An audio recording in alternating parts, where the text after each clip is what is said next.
Welcome to Real Chat with Kat, the podcast that's all about real conversations for real transformation. I'm your host, Kat Polsinelli, professional speaker, MC, and best-selling international author. Here, we tackle the tough stuff, the mud that we all have found ourselves in. We talk about the pivots, the challenges, and the victories that shape our lives and our businesses. From overcoming trauma and finding your voice to navigating life's unexpected twists, we get raw, honest, and open. You'll hear from inspiring guests who share their stories of resilience, healing, and growth. Whether it's breaking through emotional abuse, embracing self-worth, or thriving in entrepreneurship, you'll find connection, empowerment, and the tools to keep you moving forward. So grab your favorite drink, settle in, and get ready for stories that hit home and conversations that make a difference. Let's get real together.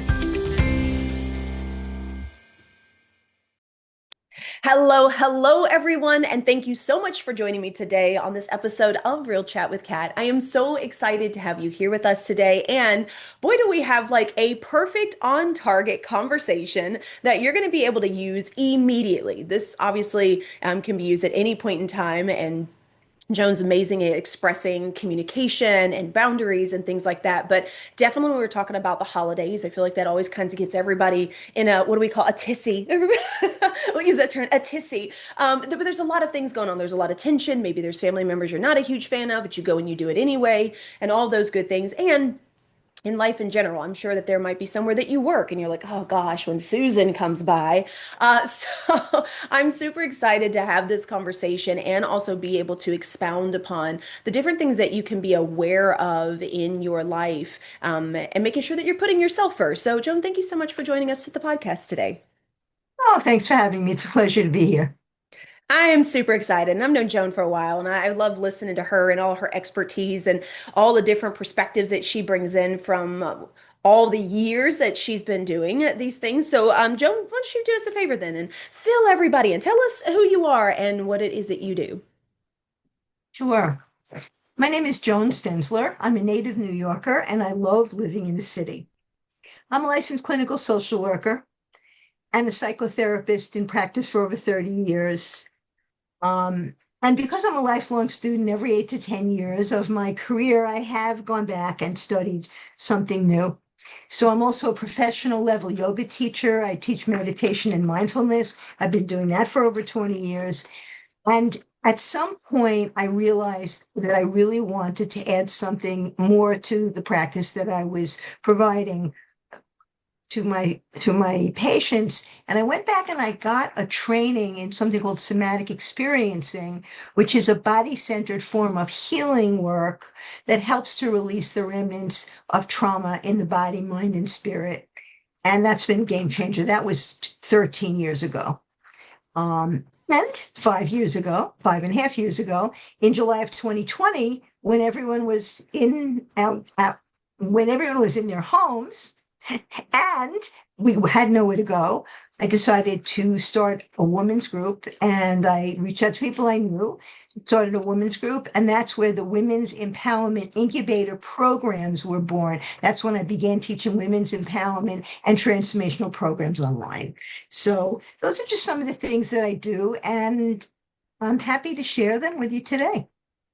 I love this. And I love that you have such like a vast amount of knowledge, right, on so many different spectrums that also overlap as well, right? I know that we've talked about this. I know you've talked with other women in the community that we're a part of and things like that, of the importance of being able to find what works for you. And I love that you kind of dove into to learn not just one thing, but kind of continue to expound upon it, so that you have all these different tools, right? Or modalities, as people call it, to help people work their way through that. Now, when we're talking about like all these things that you've learned and you've continued to grow on, what made you kind of want to be in the arena of like this is what I want to do. Like I want to help people, I want to help women, I want to teach them how to communicate, I want to teach them these like where did that kind of start? I'm always curious to know people's backstory. I have two great stories. Number one, I often say to people when they say to me, when did you decide you wanted to become a therapist? Well, it started when I was 7. I was probably Wow. maybe even 6. I grew up in Brooklyn in an area where there were apartment developments, and I was in one of them, and there were some people, some young girls that I was friendly with. And one day, one of them came up to me and said, let's form a Sarah hating club. And I said, what? And I immediately had a really unpleasant reaction to that. And I wouldn't be part of that. I couldn't see excluding anybody. That was never something I would do. And it got me really, really upset. And at that point, I said, you know what? I'm not going to be friends with people that try to do that to someone else, number one. And number two, nobody's going to tell me what to do if it doesn't make sense to me. And it was literally at that point in my life that I started being really aware of people in the world, all different ages, and how they were landing, how their relationships were for them, and how they were being treated. And I kind of became an advocate for people at that age. When I saw someone that was being mistreated, I would come to their side. Might not always come to their defense because I'm a small person and I wasn't going to jump in and fight someone's battles for them. Sometimes I did. I would say, stop that. Why do you have to do that? So that was the first thing. The second thing, and that this also um, speaks directly to the work I'm doing with empowering women. And I actually wrote an article on this in an edition in October of Her magazine. I come from a line of very small, very powerful women who know their mind, who believe it's important to trust themselves, and who um, are respectful, but if someone crosses a line, we're going to tell you. We are going to tell you. And so I was taught by the best how to advocate for myself and how to stand up for myself. And then I would see people around me that were just kind of cowering in the corners. And I just felt like, wait a minute, that's not the only alternative you have, but nobody's shown you that alternative. And Hmm. so as I became more involved with my empowerment work, which I actually have done throughout my entire career as a psychotherapist, I've brought that in to the work I've done one-on-one and with couples. I've helped people to recognize that they have choice in how they respond and that words have power. My dad was an English literature teacher, so he taught me to love the sound of the spoken word, to love the power of words. And knowing that, it's been a real gift from him to me that I could then say, wait a minute, how can I help people use words in a way that's going to make a difference for them in their life and be able to share what they feel is important and also use their voice for their own benefit? Oh, that's such a beautiful story. I love that, Joan. And there's so many word like I love that you talk about, the beauty of the sound of words. I don't think that we pay attention to those. And what I found really interesting over the last several years, on my own healing journey is you're so right. Like words have so much power behind them, and when you get to the point of understanding what those words mean to you and the feelings that you have for that word or you choose to have for that word, it really can change the way that you do things on a regular basis. I always had, I feel like as a society, we have certain words that are doom, right? We have weak, we have, you have to be strong, we have, you're too loud or you don't. Like there are certain phrases and certain terms that we use that already have this negative connotation that we as a society have put on it. And I have found it really a lot of fun to re decide how I want those words to be And I find that really interesting. So, speaking of, since I want to jump in words real quick, so what would be some Mhm. of your favorite words that you love to hear that have this meaning or fulfillment or something behind it?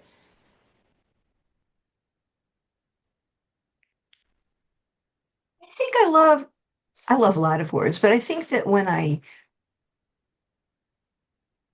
consider what's more expansive, those are the words that I really resonate with. So looking at nature and being outside and seeing the beauty and the splendor and the wonder in the world, I hear myself saying that and I just feel like I'm opening up, you know.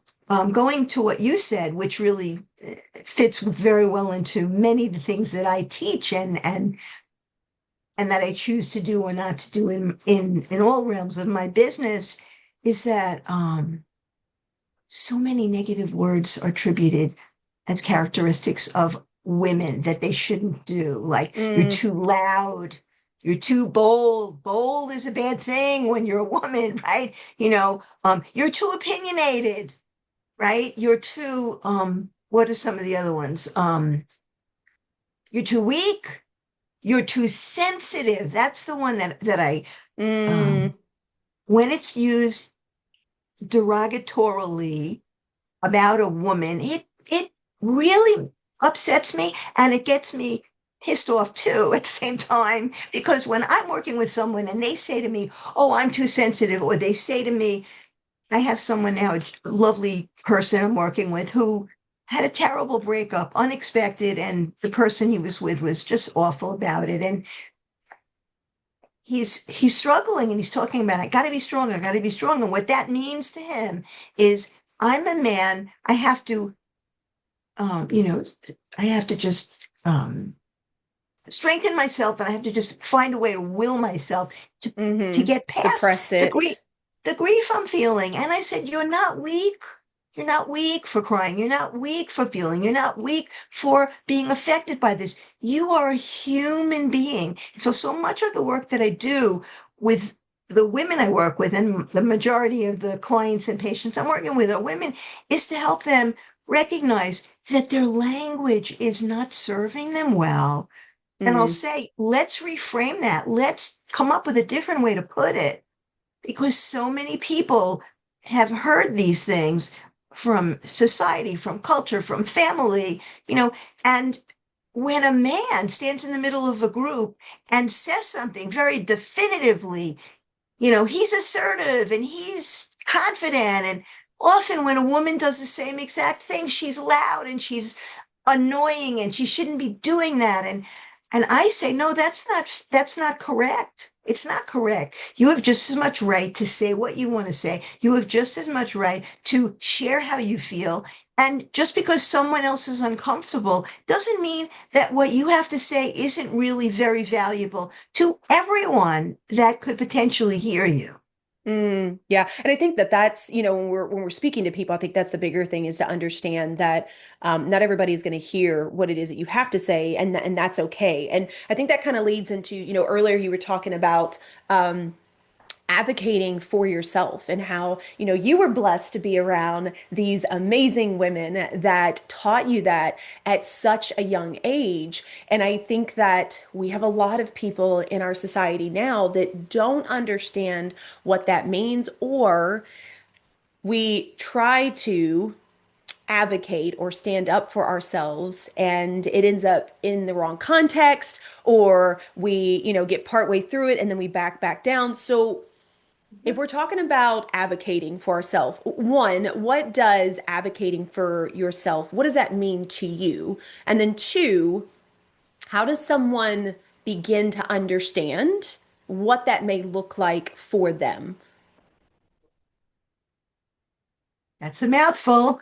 I know. What does advocating for oneself mean to me? Before you can advocate yourself, you've got to be able to have some knowledge of yourself, some understanding of who you are, and some understanding of your values and what's important to you.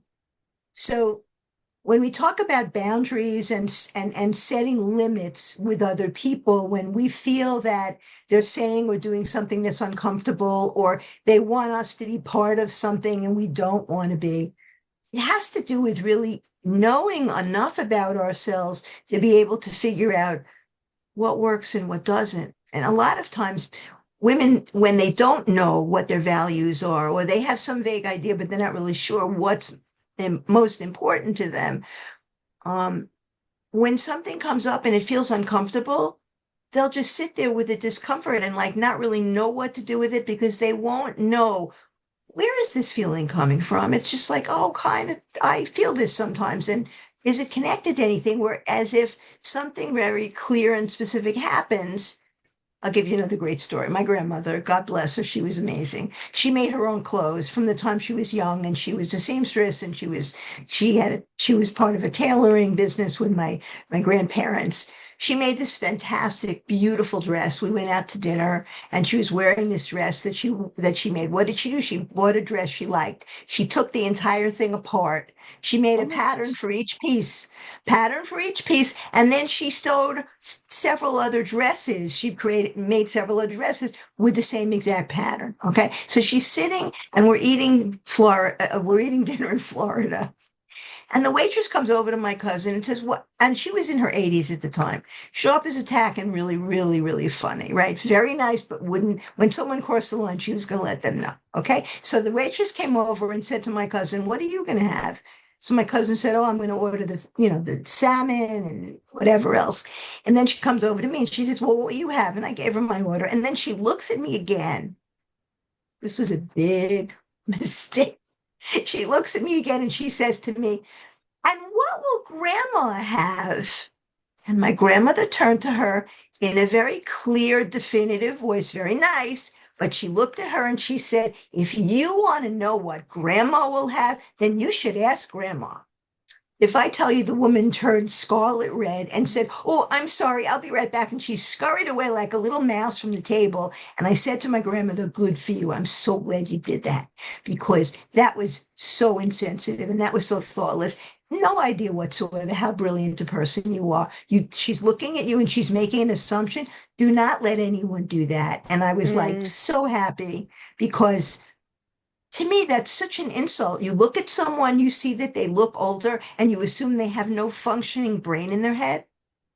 That's why one of the reasons I love being with kids. I love being with kids because they're so smart and they have so much to say. And so often, and it happens less lately than it used to when I was growing up, but a lot of times parents would be in the room, child would be there, and they would just talk over the child or they would talk about the child, and the child is right there, and the child wasn't involved in the conversation. mm. And and I would go over and I would hang out with and I would hang out with the child and I would ask the child questions and find out what was going on. And I'm a child magnet. I went to a family function for Thanksgiving, and there were two girls there. I couldn't wait to see them because I remember them. They were a little bit younger when I first met them, and briefly. And the two of them just immediately came over to me, grabbed me by the hand. They didn't even tell me what we were doing. They said, "Come with me." And I spent half the time after dinner hanging out with them. And their parents were like, "I'm so sorry." I said, "Don't be sorry. I'm having a great time. It's fun." People are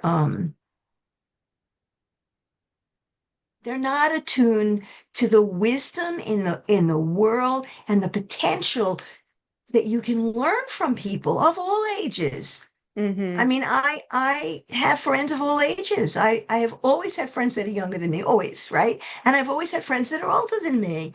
So and I love that. And it's a model that I saw really replicated at my yoga center. I studied the renowned Kripalu Center in Lenox, Massachusetts. And many years ago, when it was an ashram before it became a yoga center, I would see people congregating in the dining room, a 6-year-old and an 80-year-old and the 30-year-old who was the mom to the 6-year-old. And they were just hanging out, having a conversation. Many people would just walk right by that scene and not see anything. And I saw that and I said, look at the connection that exists between all of us. If we could only realize that every day as we're going through our day, things would be so different in this world. To, to be Yeah. able to pick up on that, you know? Yeah. And it's such a beautiful testament to, that even if you are a teacher in some fashion, you can always be the student as well. And I don't think that our society is taught that you can be either or and you can be both all at the same time, right? I feel like, growing up, it was always your elders were the ones that were the smartest, right? And I think I've learned now, I'm like, I think they're just struggling through life as much as I am. But I agree with you in regards to being more open to listening and learning from other people of all ages. My kids, who are now 21 and 18, have been some of the greatest teachers to me. There have also been the greatest reflections, as well, but the greatest teachers because I get to see the way that they react to something or see the way that they're doing something that I'm like, gosh, I would have never done it that way when I was that age. And I can still take away some of the things that they do or the way that they think about something when we have conversations. And I'm like, I never thought about it that way. Like it is, I agree with you. I have people of all ages that I'm friends with. And I think that that is probably one of the most powerful things that we can have in our realm of people that we know is all of those different ages because we don't have a timeline that we go through, right? We don't turn 18 and then we experience this and we experience this, then we have kids and we experience like our timelines jump and twirl and swirl and go backwards and forwards. And I think that that's the cool part of it is because within that is how you get to relate to other people and also learn from people, whether they are younger or older than you. And I think that that's beautiful. And yes, I agree with you. I think that we should stop and pay attention to those things, a lot more than we used to. You were talking about speaking with your patients and how people go through things and how we have to also understand ourselves in learning to advocate for ourselves. What do you feel like? What are some of the things that we can start with to begin to understand who we are or what our values are so that we can start to be a little bit more aware of what's going on around us and how we want to be involved in it? So I'm trying to get the nugget in that. Can you just kind of give me a little bit of the central part of that question? Because I'm not really sure what you mean. Yeah, yeah, sure. No. So, if you've got someone that, let's say, is listening to the podcast right now, and they're like, what she's saying makes sense. And I realize that I don't necessarily advocate for myself, but I feel like I've tried to and it hasn't worked. And I've done all these different things and it's not worked for me. And I've tried to be assertive and I've tried to be abrasive and I've tried to be very calm. But I don't know where to go from here. What would be something that you could give to people that might be a starting point for them? Look at the people you surround yourself with and see if they're people that are positive, see if they're people that have a belief that there are more good possibilities out there for themselves and also for you. Look at how they treat you and notice if the way that you feel when you're with them feels good or it doesn't. And if it doesn't, find new people Mm, or add to the people that you are already with, because some of them may have good qualities and you may be happy with pieces of your experience with them, but find other people to add to your life that will help you feel like you're being seen, you're being appreciated, you feel safe, and you feel like you matter. Because when you're in a situation where you're not feeling safe, it's really difficult and often it's impossible to really connect with yourself and be able to advocate for what's important to you. Because if you haven't figured that out yet, because you've been surrounded by people that really aren't helping you to figure that out, then you may not know. And even if you know, you may not feel comfortable with advocating for yourself or sharing it because if it hasn't worked in the past, this is a very important thing that I teach a lot. If it hasn't worked in the past, it may not be because your approach is not the right one. You may have tried all the good approaches. You may be dealing with someone who's toxic. You mm, may be dealing with one form of toxicity, and I love this. I call them communication saboteurs. You have some Ooh. I made up the term, and but yet you know what it is, right? From the Yeah. Middle East here, right? A communication saboteur is someone who, no matter what you say, no matter what you do, they're not listening. They're not interested in what you have to say. They're only interested in having the last word or taking up all the air in the room in the conversation, which is really annoying. Like, why would you want to have that kind of conversation? So if you're with someone who's toxic, find a really good therapist, find a really good relationship coach. I do both, right? And it's really important to have that personal support surrounding you, and also finding someone who's got the professional chops and the knowledge and experience to be able to help you to separate that out, because sometimes people immediately assume when something doesn't work, and I run into this all the time in my work. Sometimes, especially women, they assume that because something doesn't work, oh, it's my fault. It must have been something I did wrong. And so many women that I work with will immediately say, not, is this my fault? But they will say, how is it my fault? And if you give your brain a task, your brain is a very willing servant. If you ask your brain, how is this my fault? It'll give you all the different reasons, and probably most of them are flawed, as to why you're to blame for something that didn't work out, because you're dealing with someone who's a communication saboteur.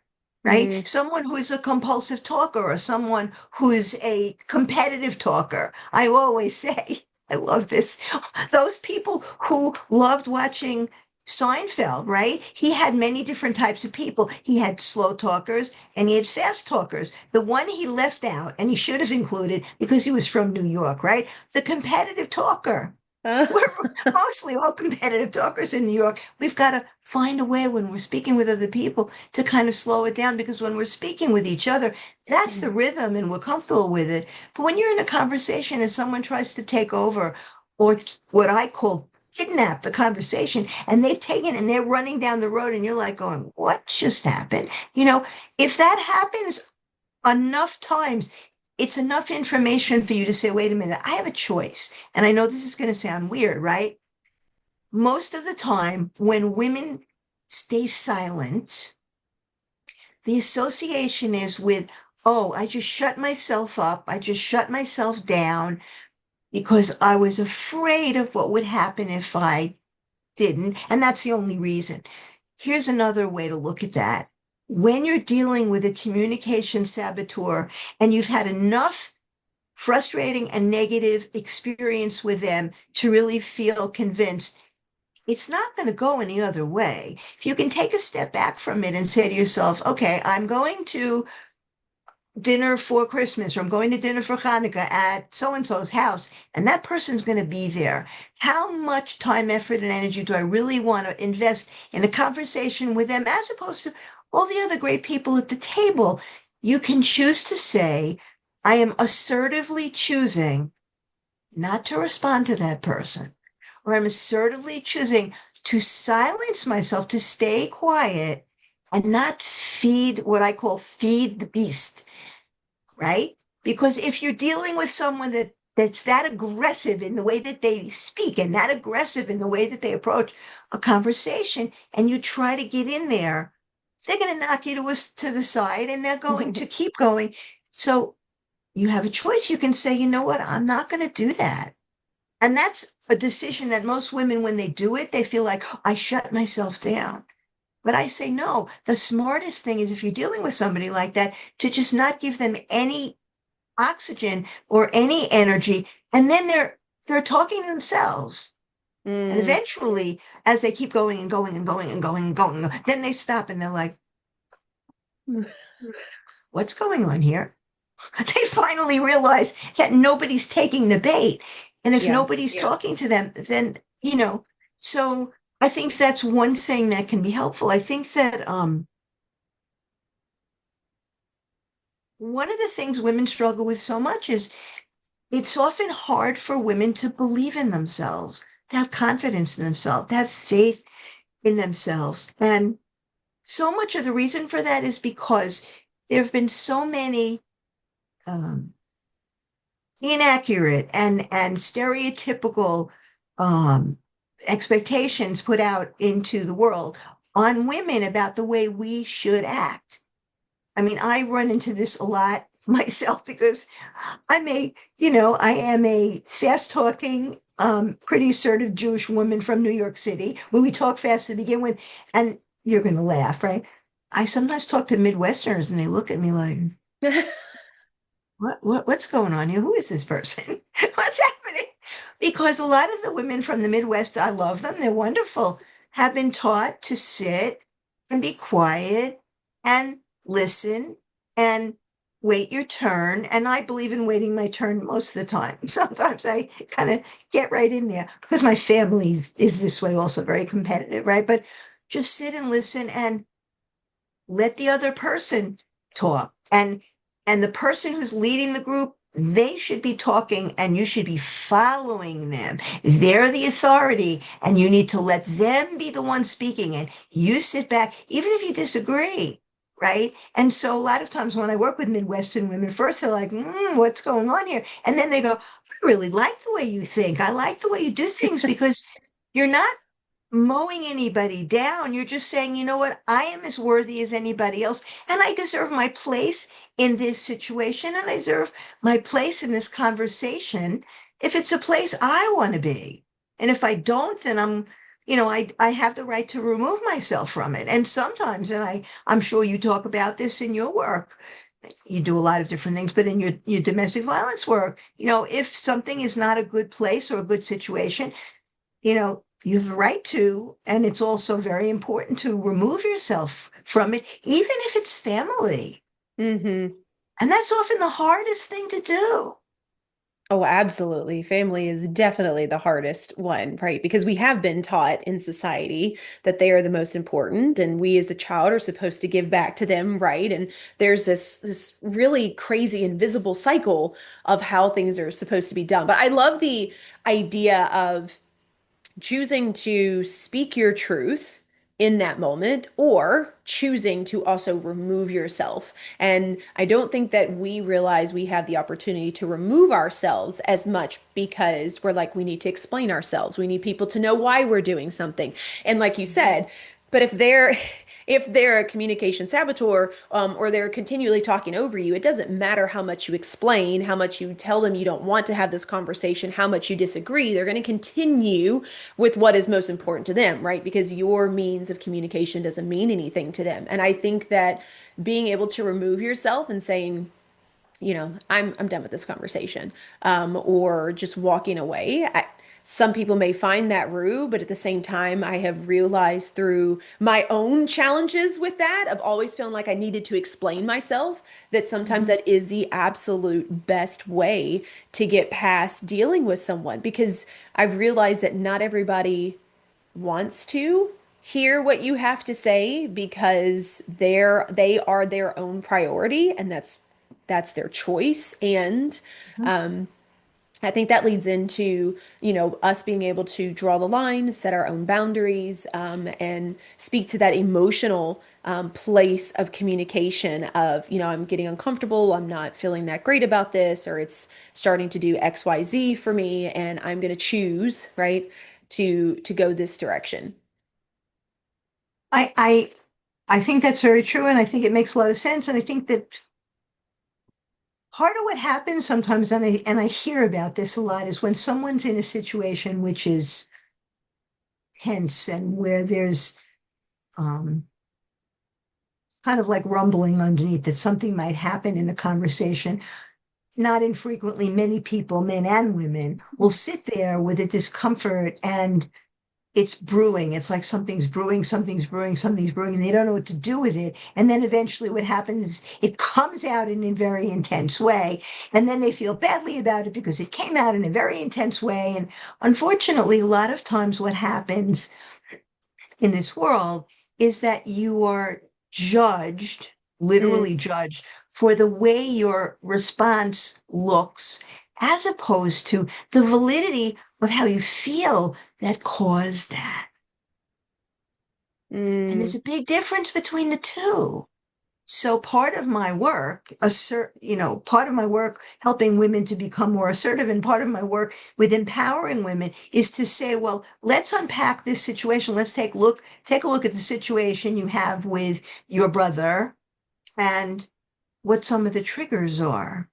And what are some of the things that have made you uncomfortable in that relationship? What are some of the things that you have swallowed or that you haven't said that you might want to say? And you might decide not to say it, but let's explore that.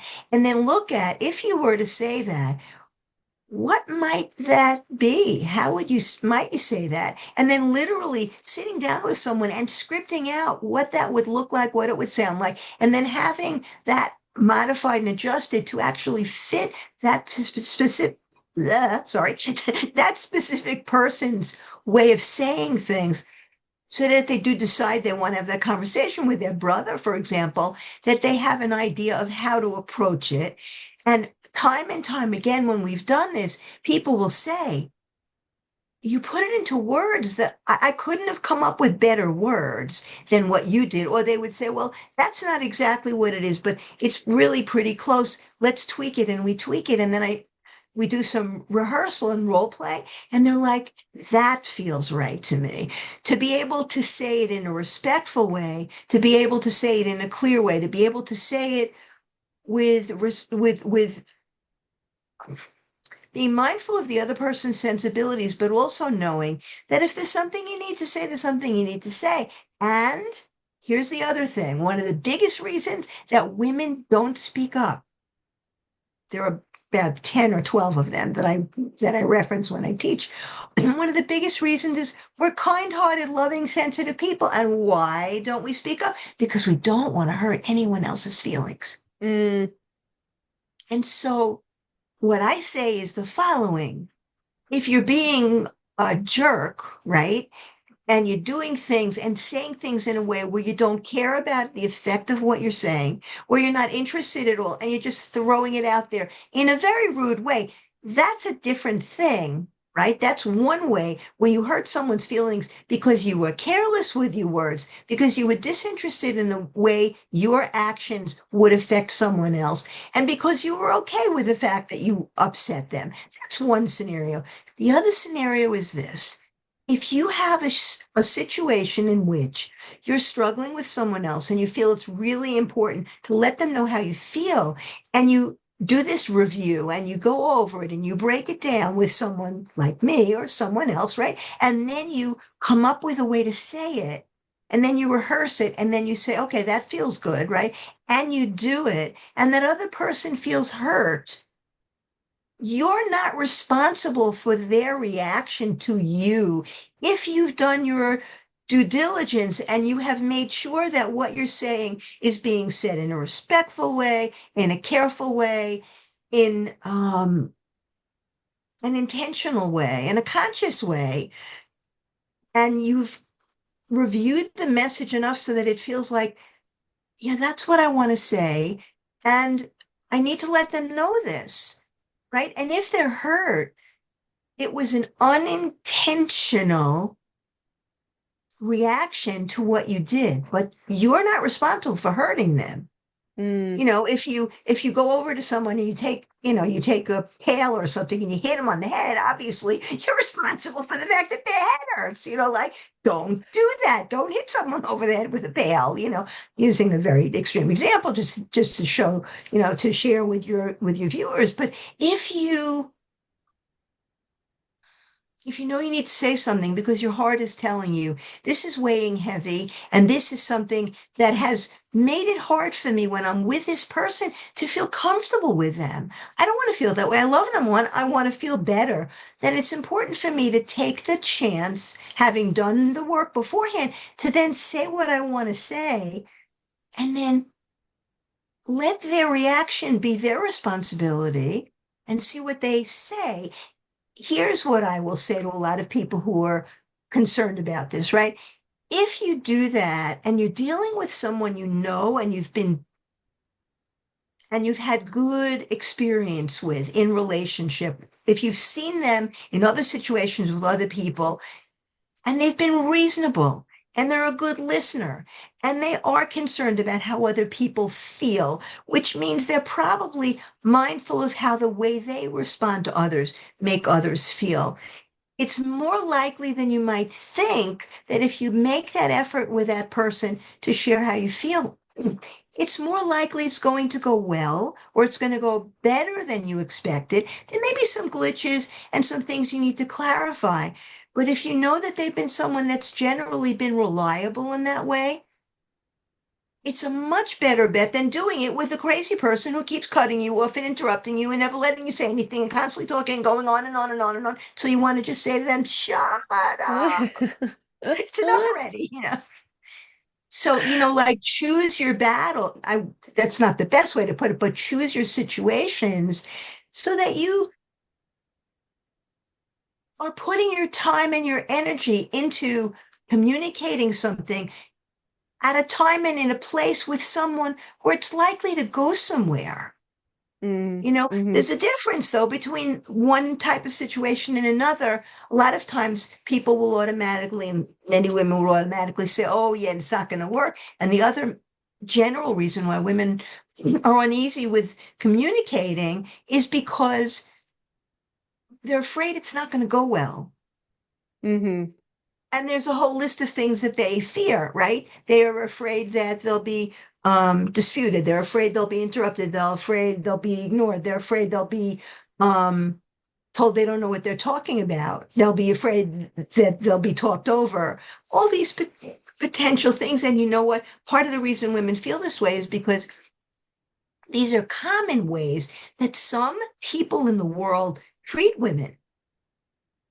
Some men in the world treat women, not all men. There are a lot of really good men in the world, but there are some men that do that. And so if you know someone tends to do that with others, don't have a conversation with that other person. If you have to, make it short. And if they disagree with you or if they're not listening, you can say, well, I said what I had to say. And I don't think we have anything else to say, right? Do we? And then if they keep talking, then eventually they'll realize they're talking to themselves because you're not going to answer them. Mm-hmm. There's power in silence when it's chosen intentionally. Yeah, 100%.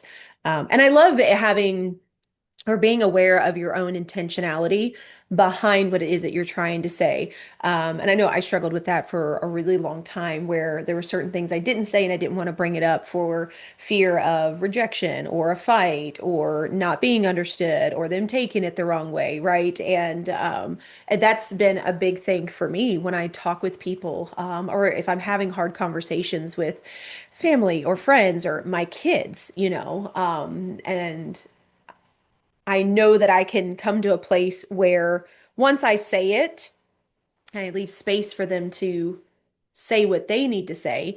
If it's taken the wrong way, then I can say, I understand how you feel. My intention was not to hurt you, upset you. And if it did, then maybe we need to talk about why you feel that way. And being able to own how I knew that I was putting the intention out there, how I knew that I was speaking those words to someone is a really great way to own it as well, so that you don't fall into the trap of, oh, but they feel bad, and maybe I could have said it differently, and maybe if I would have done this, and you go back into making it your fault. So I love Yeah. this idea of intention behind it and scripts.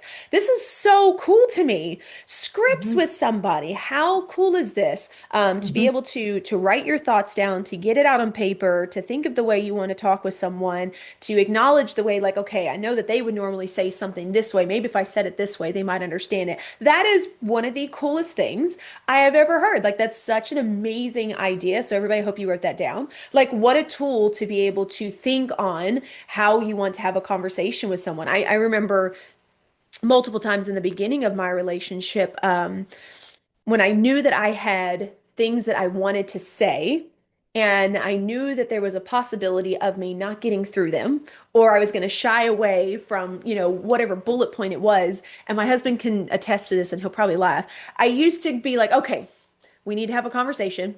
I'm working through some things on me, and this is what I have. And I would bring a notebook and I would have bullet points of all these different things that I knew I wanted to touch base on. And even when I would get choked up or get emotional or feel like I was shutting down, I'd be like, okay, I still have these points that I need to get through. And I made it a point to make sure that everything that was on my list that I wanted to talk about was talked about. And there's something very empowering about that because you feel like you were able to get it all out. Even if the conversation didn't completely end at that space, it was just like this sigh of release of like, I got it all out. I did it, right? Like I got past the point of feeling like I was going to shut down. But I feel like for me, and I'm sure that you've probably dealt with this several times, where because of other situations that we have been in, it's much easier to be like, ooh, I don't want to bring that up. It's just easier not to say it because I know what happened last time versus giving the new person in your life or that you're speaking to a chance to, give them your side of the story when you're talking about stuff. So I think that, writing it down, scripting it out, practicing with some, that is such an amazing tool. Thank you so much for sharing that. I think Oh, that you're we're all going welcome. to need And that. you're welcome. And by the way, you just said you did it yourself. So congratulations on figuring that out yourself. Thank you, Joe. Right? Thank you. I didn't even realize Right. I was doing that. I think it's absolutely beautiful. So now I know that you have a freebie that you wanted to offer to everyone. So I wanted to give you the chance to talk about that a little bit, and also tell everybody, where can they find you? How can they follow you? How can they be in your world?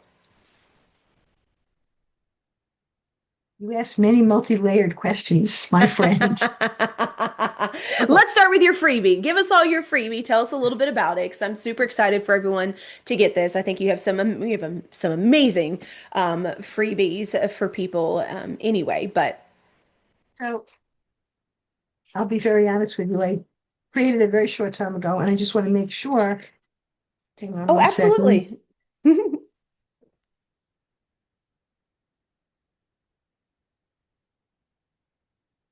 Joan has multiple things to give you guys, so I'm Why super don't I do excited. why don't I do this first? Let me talk a little bit about what I Sure, do, and then I'll share with you the information about the freebie, absolutely.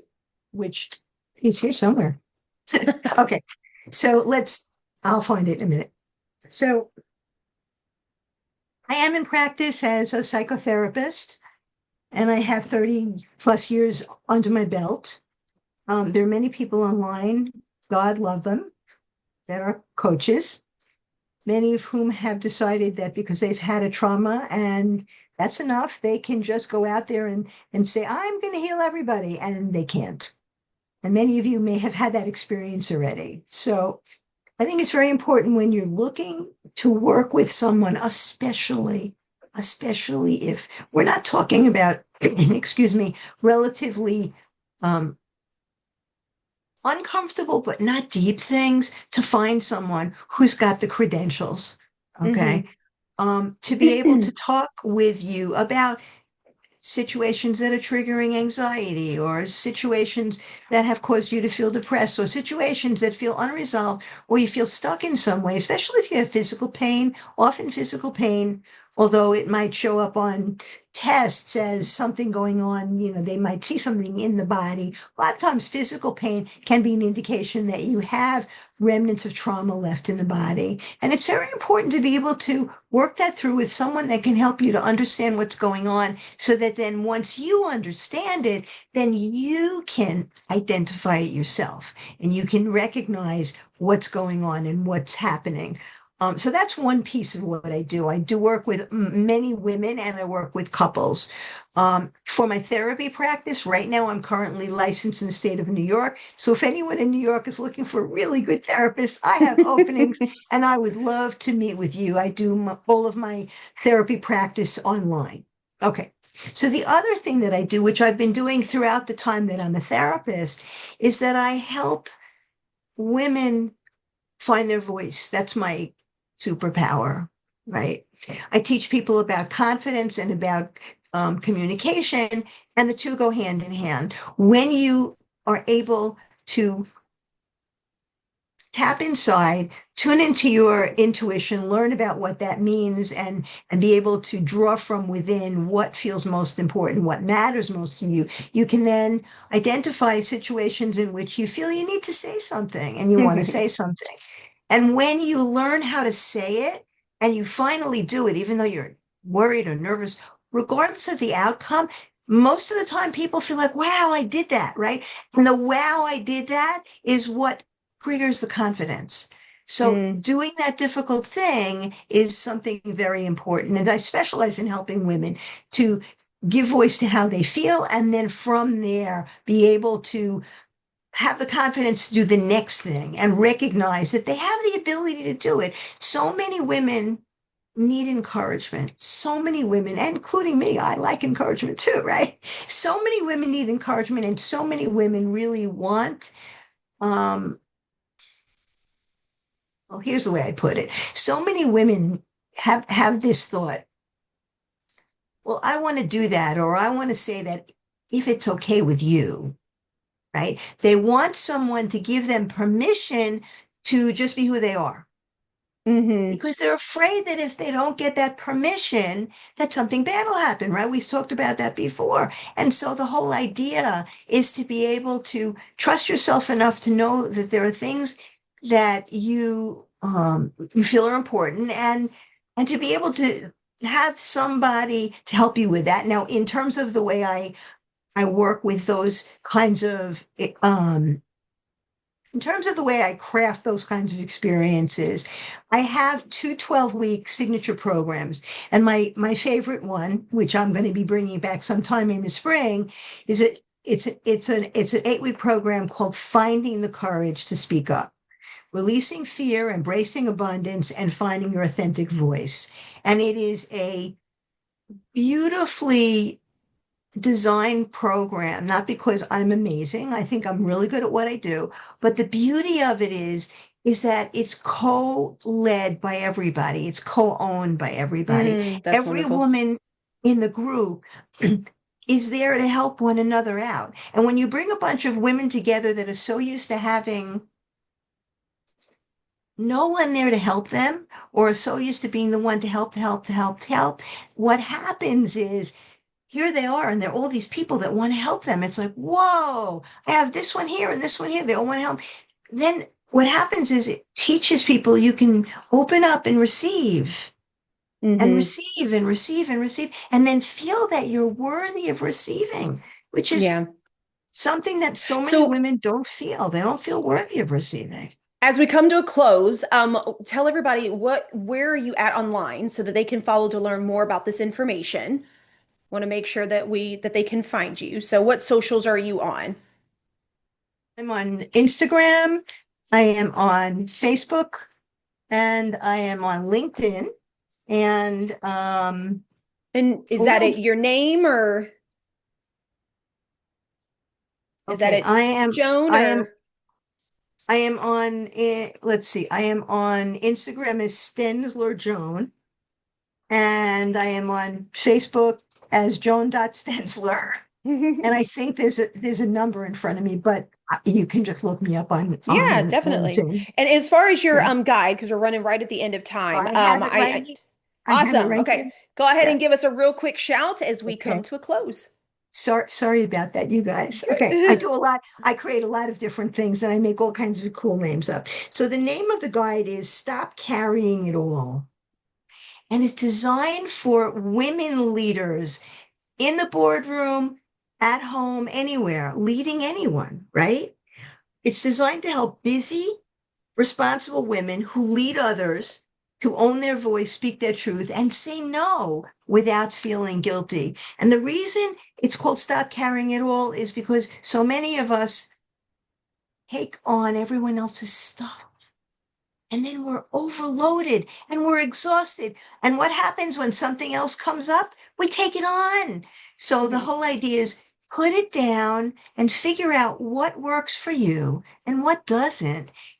And this is a wonderful guide because it helps you to take a look at different situations that you're dealing with. And it has scripts in it, very short Oh, scripts about what to say yay! in different situations so Love that you it. can begin to say no and honor yourself and learn to be comfortable with it. It's Yeah, a practice. So he I would loves love for that. you to have it. I'm looking forward to hearing what you think. Please get in touch with me and let me know. My email address is info@youramazingjourney.com. And as you can figure out by now, my website is youramazingjourney.com, where you can find information about what I do. And if you're interested in speaking with me, there is a place for you to book a free consultation where we can have a conversation. There's no obligation, and you can find out what it would be like to work with me, and find out how I might be able to help you. I absolutely love that, Joan. Thank you so much. Of course, we'll make sure all of that information is in the show notes, so it'll be super easy for you guys to find Joan, connect with her, follow her on all the socials and everything else, and to get that free guide. So, Joan, thank you so much for joining us today on the podcast. To everybody, you're so Thank you so welcome. much. It's been a pleasure being here.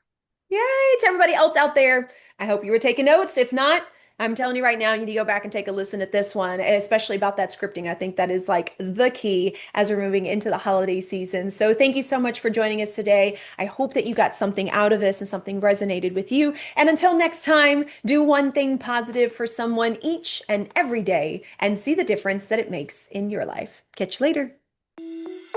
Thank you so much for tuning in to Real Chat with Kat today, where real stories meet real solutions.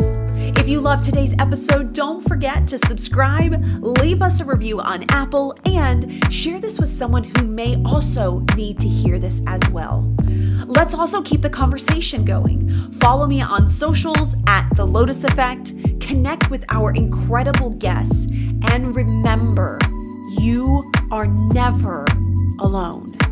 Your story matters, and you have the ability and the power to rewrite it. You always have a choice.